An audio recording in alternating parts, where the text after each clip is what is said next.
Hi, it's Kendra from The Beautiful Kind, and today I wanted to film a tribute to my baby brother who died 31 years ago. He was born on November 8th, 1980, and died 2 days later.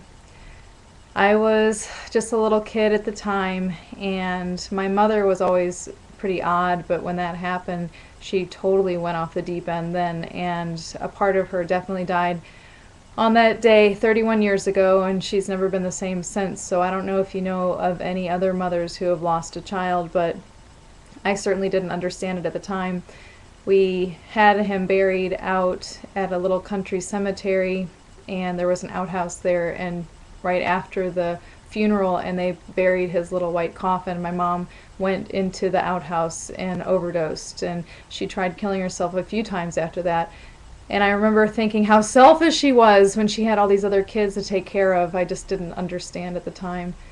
And another example of her grief, she took a soldering iron and she wrote his name, Keenan, in the back of her hand with the soldering iron, burned it into her flesh, and she was in such grief that she didn't even feel it. So another thing that she did while she was trying to cope with it was she wrote this poem in this little country journal, and that illustration is a picture of the gravedigger, and my dad drew that illustration after the photograph. And my mom wrote this poem to my baby brother, and I wanted to share it with you. It's called To Keenan, 48 Hours of Life.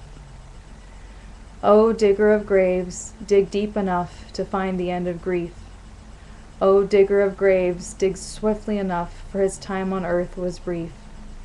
O digger of graves, dig wide enough to encompass my borderless pain. O digger of graves, fill in the hole, make me his mother again. O digger of graves, when the earth is flat all around, oh please, when you're finished, leave me undiminished, my heart not deep underground.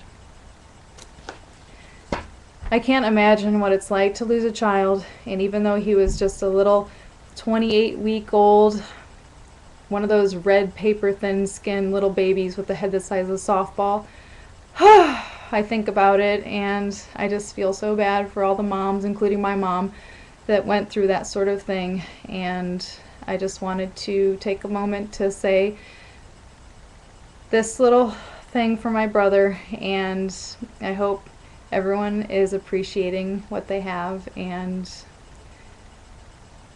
I guess I'll say goodnight.